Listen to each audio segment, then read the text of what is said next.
Assalamualaikum warahmatullahi wabarakatuh.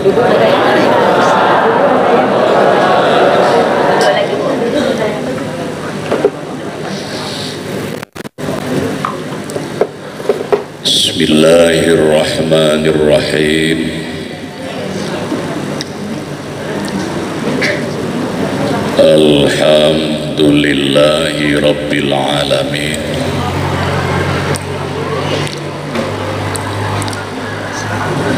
Walhamdulillahilladzi bi ni'matihi tatimmus sholihat. Walhamdulillahi ala kulli hal.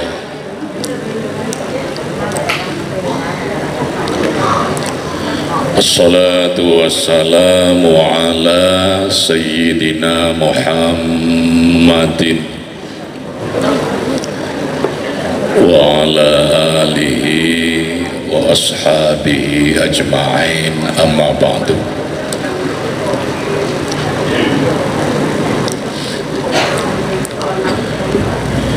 Yang saya hormati asisten 1 Setda Kabupaten Batanghari beserta jajaran, para alim, para tuan guru, para kiai, khususnya Badan Pembina Majelis Duha dan seluruh pengurus dan jamaah, juga hadir bersama kita Ustaz saya, Ketua Pengadilan Agama Batanghari, juga guru saya, Ketua MUI Kabupaten Batanghari, Bapak Camat, Bapak Lurah, Bapak Ibu sekalian yang mudah-mudahan dirahmati Allah Subhanahu wa Ta'ala. Alhamdulillah, pada pagi hari ini saya dapat hadir, dan hari ini saya ditemani oleh saudara saya, teman saya, Kepala Badan Kesbangpol Provinsi Jambi, Bapak Apani. Juga di sebelahnya Kepala Dinas Pendidikan Provinsi Jambi dan lain-lain. Bersyukur kepada Allah Subhanahu wa Ta'ala, pagi hari ini kita dipertemukan di rumah Allah ini dalam rangka bersama-sama berjamaah memperingati atau mensyiarkan 1 Muharram 1445 Hijriah. Saya yakin dan mudah-mudahan kita yakin Allah akan melipat gandakan pahala dan kebaikan kita. Pertama, karena kita berada di tempat yang kata ulama lisyarofil makan. Kita berada di dalam tempat yang Allah muliakan. Kita bersama ada pada kemuliaan tempat yang Allah berikan, masjid ini. Kedua, lisyarabiz zaman. Insyaallah waktunya pun waktu yang Allah muliakan, ba'da subuh insyaallah, dan insyaallah ada di bulan Muharram, di mana bulan Muharram adalah di antara bulan yang Allah hormati. Yang ketiga, berbaik sangka. Lisyarafil amil artinya kemuliaan bagi kita yang beramal. Mana kemuliaan bagi kita yang beramal? Maka ada yang dikatakan tamamul ibadah bi arba'ati asya. Kesempurnaan amal ibadah itu terletak pada berapa, Bu? Berapa ini? Jangan pula dianukan nomor partai, jangan. Pertama, insyaallah al-ilmu. Kenapa kita semangat seperti ini? Karena kita sudah tahu ilmunya, betapa besar manfaat dan faedah dan pahala yang Allah berikan. Kedua, bihusnin niyah, dengan niat yang baik, bukan karena macam-macam, tapi insya Allah karena Allah subhanahu wa ta'ala.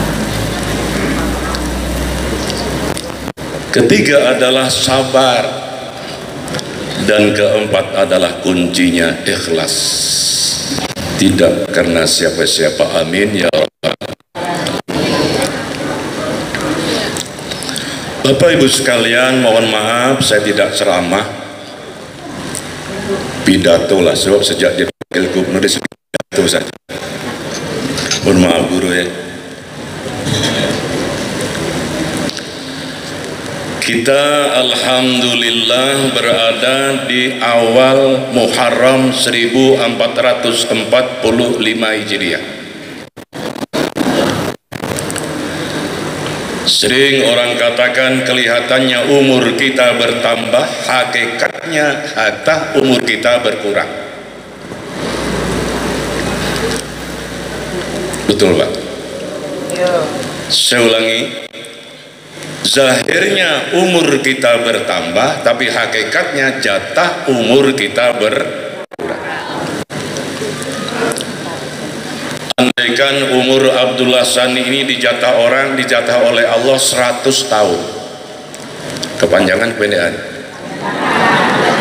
Umpama. Kenapa? Kepanjangan? Maunya berapa? Tahun kemarin umur saya baru 66 tahun. Tahun ini insya Allah sebulan lagi umur saya 67 tahun. 100 kurang 67 berapa? 33. Berapa? 23. 33. Subhanallah. Jadi 33 tahun saya harus membuktikan apa yang kita syairkan tadi. Yuk gue masih lama. Andaikan, padahal kita yakin seyakin-yakinnya umur Allah rahasiakan, sama halnya Allah rahasiakan kapan kiamat. Ada 6 yang Allah rahasiakan. Terlepas dari kapan umur kita selesai atau habis, maka mari kita melakukan apa yang dikatakan oleh ahli hikmah. Pengabutan ya nggih. Ini guru saya, beliau dari Jawa. Beliau enggak, tapi saya tahu di atasnya. Maka kewajiban kita, kata orang tua, orang pesantren, kalau datuknya alim, cucunya seperti apa harus kita hormati. Sampai penyetenanan itu loh. Lah memang iya. Apa yang dikatakan innalil aqilil hakimi la yakhlu an arba'at asya. Kalau kita mau mempergunakan akal kita yang sehat, kepingin selamat dunia akhirat, kepingin sukses dunia akhirat, jangan tinggalkan 4 macam. Berapa Bu? Saya ulangi, jangan dikaitkan dengan partai nomor 4 nah. Pertama, sa'atun yunaji fiha rabbah. Tidak ada waktu yang tersisa, tidak ada waktu yang dia lupakan untuk bermunajat kepada Allah subhanahu wa ta'ala. Kenapa? Karena sudah ada keyakinan yang mantap, madep, manteng kata orang Jawa. Tidak ada sesuatu yang lari dari ketetapan Allah Subhanahu wa taala. Amin. Mau sampean mubat mapit ngalor ngidul ngitan ngulon. Apa tuh, Pak? Rinten dalu awan bengi udan panas. Madentang bahasa Arab kan. Seperti apa yang kita lakukan kalau kata Allah enggak, yang terjadi adalah tetap kehendak Allah. Tapi walaupun santai seperti ustaz ini, beliau ini, kalau Allah menghendaki, memang innama amruhu idza arada syai'an ayyakula lahu kun fayakun. Walaupun bagi kita orang awam harus dimulai dari ikhtiar dan usaha. Apa doa yang harus kita baca di awal ini? Banyak doa-doanya. Doa akhir tahun sudah. Apa doa akhir tahun? Intinya apa? Apa? Pokoknya intinya, andaikan ya Allah ada aku kesalahan, ampuni aku ya Allah. Kalau ada sesuatu yang aku ini belum tobat, ya Allah ampuni Allah, seterusnya. Ada doa awal tahun apa? Intinya kita jangan sampai tergoda dengan hawa nafsu, jangan tergoda dengan setan dan bala tentaranya. Amin. Amin. Amin. Pernah ketemu setan? Pernah. Mohon maaf yang sudah haji ataupun yang baru haji, saya sering bergurau Pak Haji. Melempar jumrah itu kan ada 3 kali 7 dah. Bismillahi Allahu Akbar radban lisyayatin. Siapa yang sembah? Saya khawatir setan dilempar di Mina sana, kita masih di Makkah sana, setan sudah sampai ke rumah kita. Tapi itu syariatnya harus kita lakukan.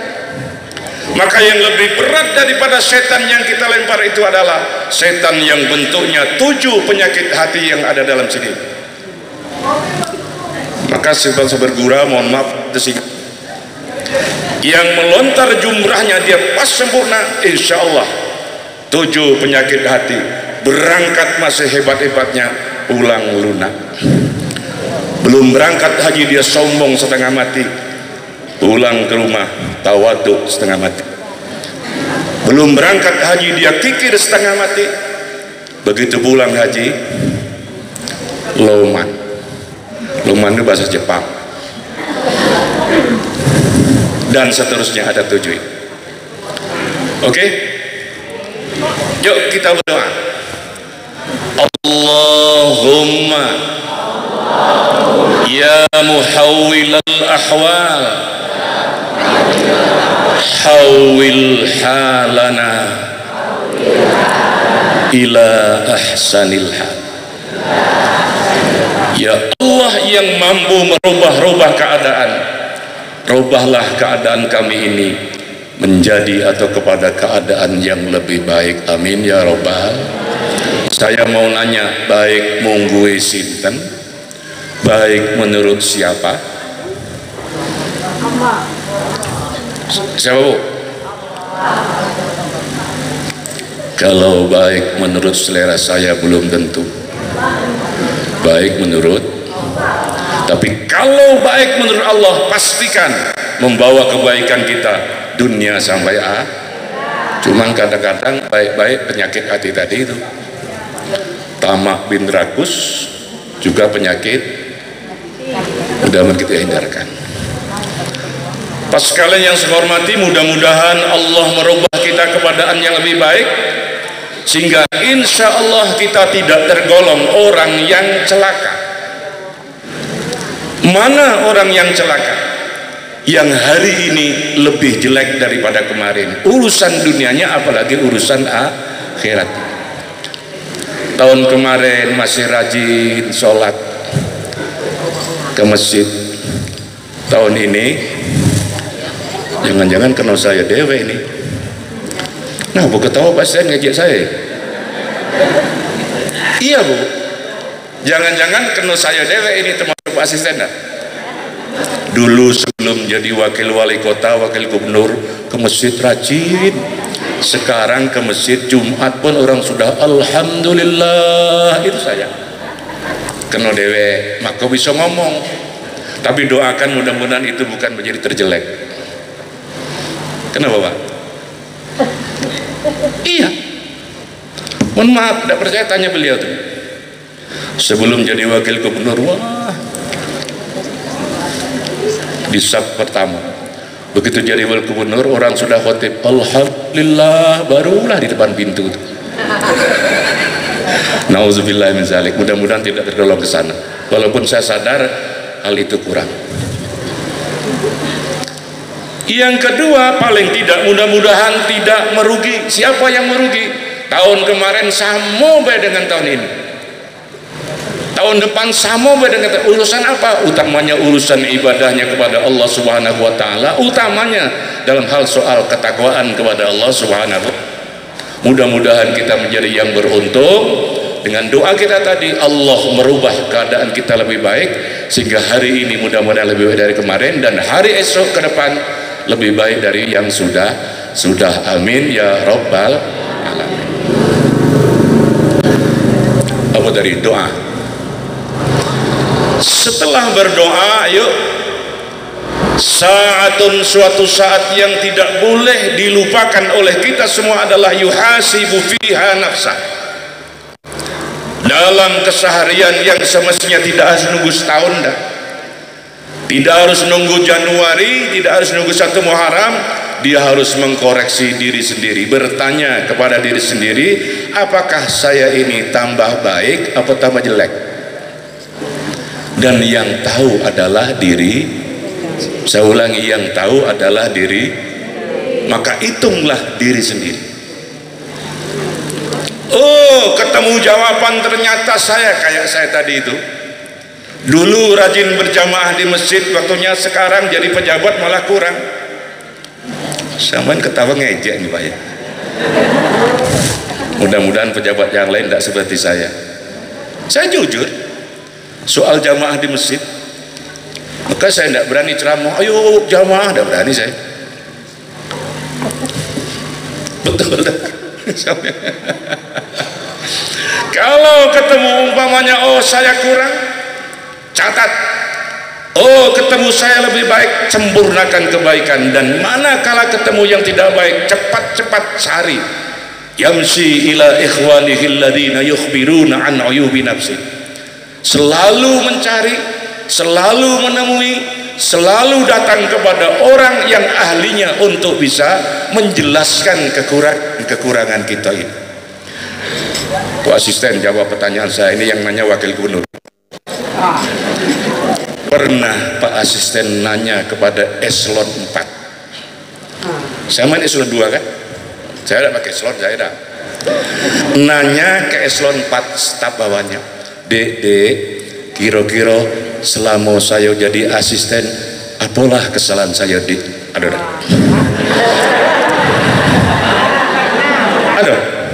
tidak ada. Jujur berdosa di masjid nih. Hah? Belumnya, kalau belum harus lakukan. Sebab kekurangan kita itu ada, pasti ada kekurangan kita.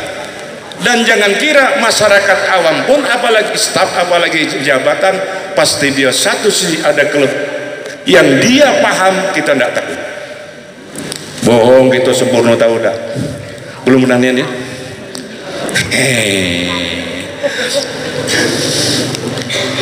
Mana kawan saya tadi ya? Pak Ustomil ada. Saya berkawan, aku berani itu. Sas, pernah tidak bertanya, dek, selama kita berapa tanggung ini kira-kira apalah kekurangan saya sebagai suami? Ada lagi? Belum pernah.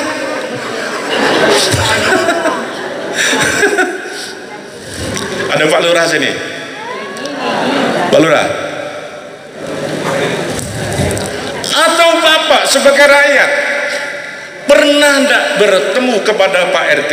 Assalamualaikum Pak RT, Salam, ada apa kok tengaren janur gunung kesini, tidak biasa-biasanya. Begini Pak RT, saya kan lama jadi anak buah Pak RT. Kira-kira apalah kesalahan kami Pak RT ya sebagai rakyat? Ada Pak gitu Pak? Ayo, mana orangnya ada? Tidak salah itu, apalagi kalau kita bertemu mencari seorang yang alim, yang kita yakini dia lebih tahu paham tentang agama. Di mana dia? Ada di pondok pondok pesantren, ada di masjid, ada di madrasah dan seterusnya ada. Insyaallah kita berlaku dengan pas'alu ahla dzikri in kuntum la ta'lamun. Ketua MUI ada. Bab kata Pak Damiri senior saya, kok nak tahu berapa panjangnya sungai? Bertanyalah kepada ikan seluang. Pernah ketemu ikan seluang? Kalau nak tahu berapa luasnya negeri ini, bertanyalah kepada burung elang. Iya kan? Dan kalau nak tahu berapa dalamnya air sumur, bertanyalah kepada berang-berang. Persoalan keagamaan, persoalan bagaimana meningkatkan ketakwaan kita kepada Allah, tidak ada jalan lain. Bertanyalah kepada orang alim, bertanyalah kepada ustaz, bertanyalah kepada kiai. Pergilah datang ke pondok pesantren walaupun mondoknya hanya 1 jam, sebatas bertanya. Insya Allah kita akan terlepas daripada apa yang diperlukan tadi itu. Sudah. Yang dicari itu adalah yang bisa mengatakan kelemahan kita. Ini kalau di kota kan beda Pak Damiri dengan Batanghari ini kan. Kalau di kota jangan-jangan nak minta cari kelemahannya, kasih tahu kelemahannya besok. Sorry baik, aku nih duluan lahir dari kamu, aku inilah tamat duluan kitab dari kamu. Padahal semestinya belum dikasih tahu malah dia mencari guru, kira-kira apa salah saya? Guru, kira-kira apa yang harus saya lakukan? Ada di Batanghari model itu Pak? Ada.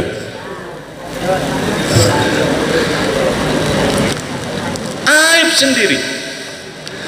Maka ujungnya nanti yang dicari, kalau dikasih nasihat orang, dikasih tahu orang, dia tidak akan marah. Justru alhamdulillah masih ada yang memperbaiki diriku.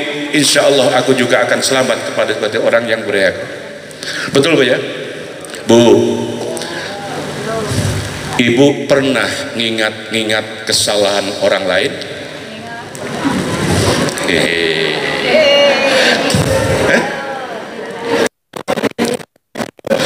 Salah pertanyaan saya. Ibu pernah ngingat kesalahan sendiri?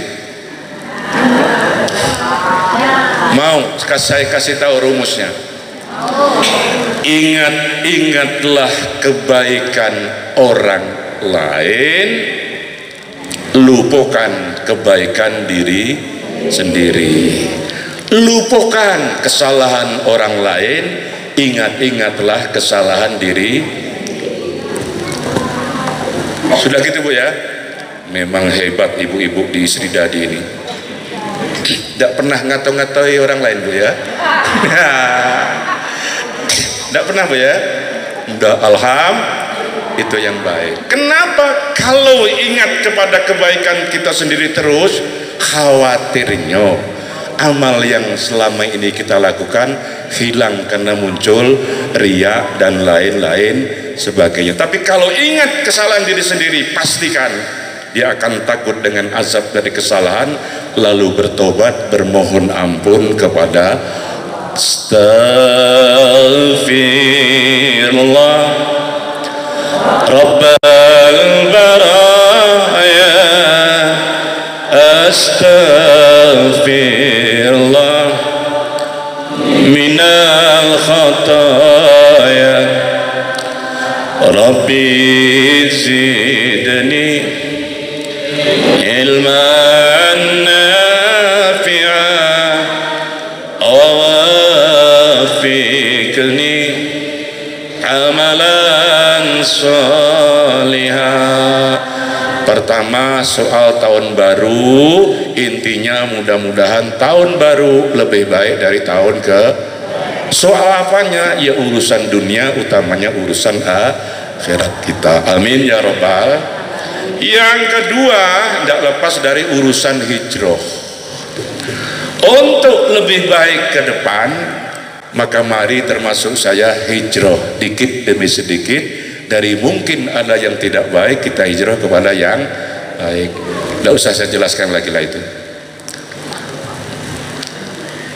Dan kalau soal hijrah, mohon maaf nenek mama yang di sini, saya kok yakin betul masjid yang seperti ini, majelis duha yang seperti ini di bulan ini pasti diawali dengan jamaah yang kompak, nenek mama yang kompak, tua tengah kompak, masuk para pejabat yang kompak. Alhamdulillah.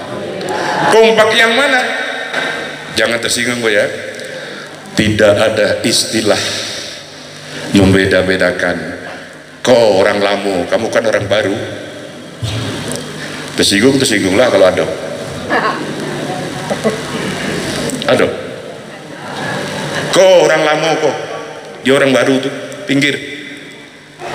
Alasan saya, sebelum Nabi hijrah Yasrib namanya, begitu hijrah Nabi Muhammad dan sahabatnya, Ansor dengan semangatnya membela, membantu, sehingga pengen bini pun dikasihnya. Jadi Pak, kalau ada orang baru di sini, umpamanya dari Jambi, pengen kebun, kasih kebun Pak. Kita pengen ternak, kasih. Termasuk kalau belum punya istri, carikan istri Pak, yang dikenal dengan muhajirin wal kompak, bersatu padu, berjuang sama-sama untuk kampungnya. Insya Allah, karena niatnya tidak macam-macam seperti kita di sini, insya Allah yang ada adalah kemajuan, dan mudah-mudahan kemajuan ini dalam ridho Allah Subhanahu wa Ta'ala. Amin. Yang ketiga, soal 1 Muharram biasanya dikaitkan dengan Asyura. Bahasa kita bulan Suro, ngambil enaknya jangan Asyura suro gitu nggih Bang nggih. Mohon maaf. Apa yang sering dikatakan, disampaikan oleh para guru kita, bulan Suro, bulan Asyura yang kebanyakan orang, sebagian dan kebanyakan takut dengan bulan Asyura ini, termasuk mbah saya dan orang tua saya, termasuk saya. Ngapa takut? Mau sunatan takut, ini kok sunatan kan ya? Tidak ada yang takut nih. Mohon maaf guru. Mantu takut. Sudahlah, itu tidak usah kita bahas.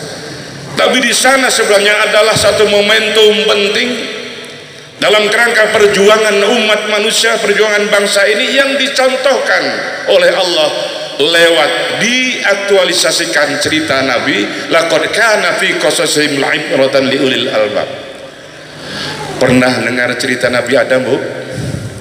Bu, pernah dengar cerita Nabi Adam? Kenapa dia diusir dari surga? Gara-gara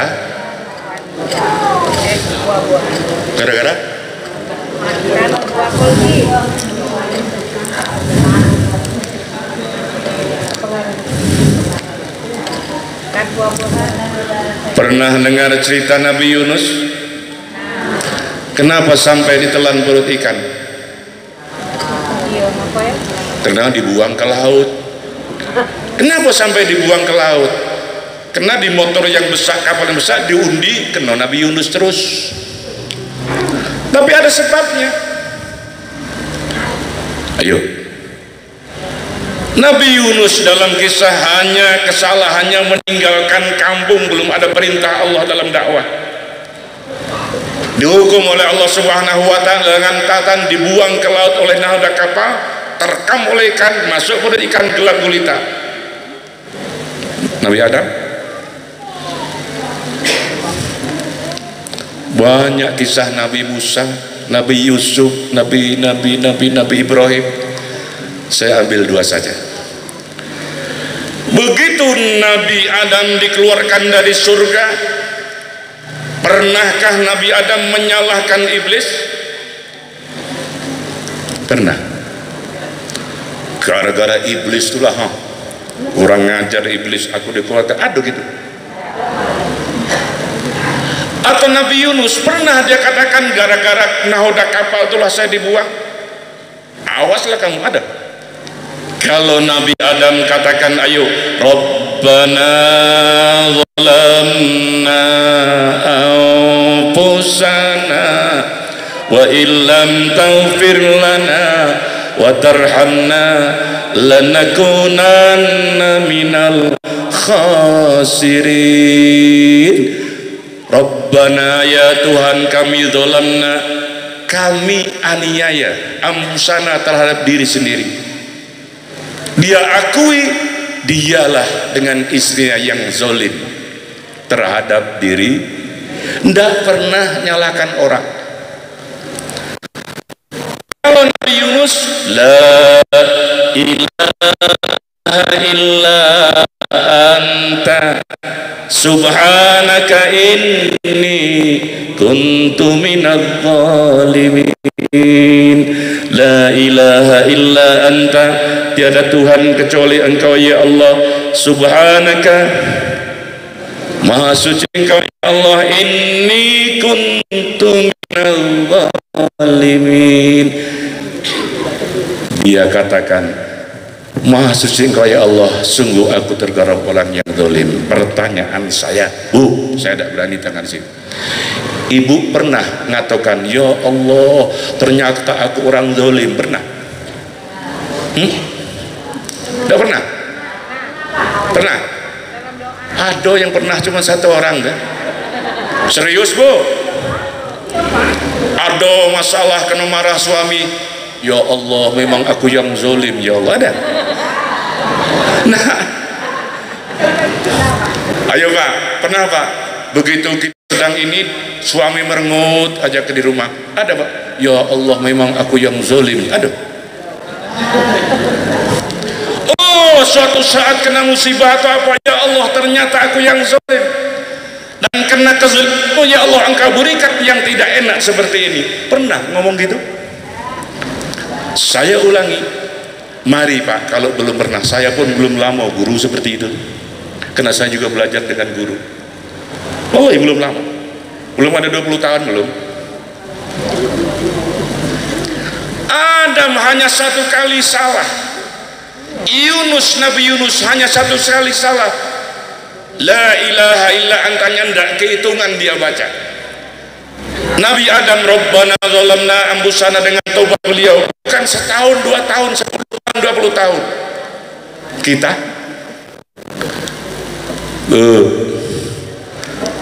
saya mau tanya dengan sampean, itu tukar pikiran ya, tidak berani kesini saya. Mana lah tadi ya? Pak Asisten aja lah, Pak Asisten. Dan Pak Asisten tidak berani.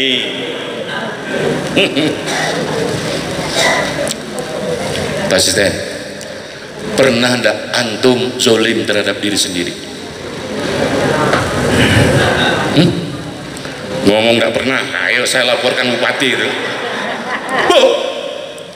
Zolim itu ada zolimun li nafsi, zolim kepada diri sendiri. Yang kedua, zolimun li ghairi nafsi, zolim kepada orang lain. Pernah zolim kepada diri sendiri? Menyontoh Nabi Adam dan Nabi Yunus, kalau orang diperintahkan oleh Allah kaitannya dengan diri kita sendiri, kok kita tidak lakukan, zolim terhadap diri. Artinya kita tidak menempatkan yang semestinya, tidak adil. Zolim itu menempatkan diri kita bukan pada tempatnya, sementara kita ini adalah diajarkan oleh Allah, wa ma khalaqtul jinna wal ins illa liya. Tidak sholat itu zolim terhadap diri. Kalau minuman keras itu kadang-kadang bisa berdua atau merembetnya, ada tuh. Rokok, betul juga. Kalau merokok dengan merokok jadi sakit, itu zolim terhadap diri Tapi kalau Abdullah Sadi merokok jadi sehat. Itu dalil dibuat-buat guru. Ibu ya, saya ulangi, melaksanakan apa yang Allah larang tidak ada kaitan dengan orang lain, zalim kepada diri sendiri. Meninggalkan perintah Allah, zalim kepada diri sendiri. Tidak melakukan kebaikan, zalim kepada diri sendiri. Melakukan kejahatan, zalim. Nah, ini ke diri sendiri. Yang banyak zalim kepada orang lain pernah enggak? Apa? Pak, enggak usah kalian. Bapak pernah zalim ke istri? Enggak pernah? Hah? Enggak pernah? Bu, ibu pernah zalim ke suami? Wah, cepat tuh nah. Saya lagi, Pak, pernah zalim ke istri? Dikala semestinya kita harus begini dan begitu kepada istri, kok tidak ada halangan uzur syar'i, berarti sedang zalim kepada. Kedua, saya, Pak, Bu, pernah zalim ke anak? Apa? Saya mau belak-belakan. Dikala ada anak seorang tua bapak ibu kok tidak diajari Al-Quran, tidak diajari agama, maka kedua orang tuanya sedang zalim kepada anaknya. Marah-marahlah. Saya minta belo dengan Pak Asisten kalau ada yang marah. Betul? Dikala anak semestinya harus dididik begini, disuruh sholat kok tidak disuruh oleh bapaknya, bapak ibunya sedang zalim kepada anaknya. Setuju? Pernah zalim ke tetangga? Pernah ya? Apa tuh? Masa iya musim duren, mentang-mentang punya duit beli duren sampai kanan kiri, depan pintu pagar lama baru udah masuk ke rumah supaya ditengok kanan kiri dulu. Sebelah rumah kebetulan tidak telat beli duren. Zalim tuh, Bu. Tapi zalim bisa ditutup, buatlah bubur banyak-banyak, sudah bubur kasih tetangga. Sudah contohnya banyak itu, Pak ya. Zalim kepada orang dan Mbak Asisten. kita ini rawan untuk zalim, Mbak Asisten. Tidak melakukan yang semestinya dilakukan oleh model Pak Asisten, tidak model Wakil Gubernur. Dah. Samo. Termasuk kok. Eselon 2 kalau tuh. Kok mestinya dilakukan menurut syar'i, kok tidak lakukan, zalim. Titik. Oleh karena itu sebenarnya betapa banyak kezaliman kita ini. Persoalannya zalim kepada sesama, di sini itu ada dalam nasnya. Tapi kuncinya dalam Al-Quran adalah kita harus bersegera minta ampun, bertobat kepada Allah Subhanahu wa ta'ala. Dan momen 1 Muharram ini, semoga apapun yang terjadi dengan segala kelebihan dan kekurangan, banyak kekurangan kita semua ini, kita bermohon ampun kepada Allah Subhanahu wa ta'ala. Bu, doakan suami Bu supaya Allah mengampuni suami. Pak, doakan istri, mudah-mudahan Allah mengampuni istri. Doakan anak, keampunan, mudah-mudahan Allah mengampuni anak kita. Dan pesan saya terakhir, di zaman aman yang sangat rawan ini, jangan ada orang tua bapak ibu dendam kepada anak. Sedekil-dekil anak tidak boleh dendam. Bahkan sedekil-dekil istri, suami tidak boleh dendam. Iya, sedekil-dekil suami, istri tidak boleh dendam. Ya ayyuhalladzina amanu inna min azwajikum wa auladikum aduwwan lakum fahdharu. Hai orang yang beriman, suatu saat istrimu dan anakmu adalah menjadi musuhmu, hati-hati. Tapi di ujung ayat Allah perintahkan yang isinya, maafkan mereka, anak dan istri, lapangkan hati, jangan dendam, ampuni mereka dan mintakan ampun kepada Allah Subhanahu wa ta'ala. Kalau sudah seperti itu, insya Allah dosa daripada keluarga diampuni Allah. Yang ada adalah sakinah, mawaddah, warahmah. Demikian khususnya pada para tuan guru dan para bapak, para orang tua saya semuanya, majelis pembina, majelis tua ini dan pengurus dan jamaah, juga pangapunten tak ketahui Saya mohon maaf ada hal yang tidak berkenan. Saya mohon maaf. Sekali lagi doa kita mudah-mudahan kita semua dirahmati, diridhoi, diberkahi oleh Allah Subhanahu wa taala. Apapun kesalahan kita, mudah-mudahan kita sempat bermohon ampun sehingga akhirnya husnul khotimah. Wallahul muwaffiq ila aqwamit thoriq. Assalamualaikum warahmatullahi wabarakatuh.